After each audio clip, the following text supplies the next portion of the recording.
Good morning guys. Good morning mga idol. Yan, magcha-charge muna ako ng e-bike ko.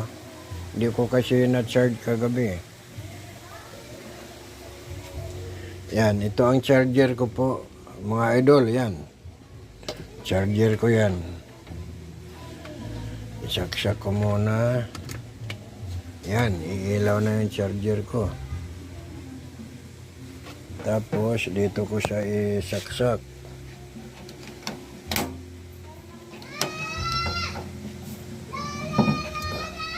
Yan. Charge na yan. Yan. Na 5 oras po yan na i-charge ko para mapuno na siya. Pag hindi na gumalaw yan, ibig sabihin puno na po.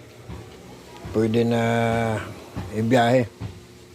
Ang bago malubat po yan, 1 araw kong biyahe hanggang bukas pa. Yan. Mga 1 araw at kalahati bago siya malubat. Yan po mga idol. Thank you for watching mga idol. Yan ang... Nakalaw-law ba talaga ito tayo?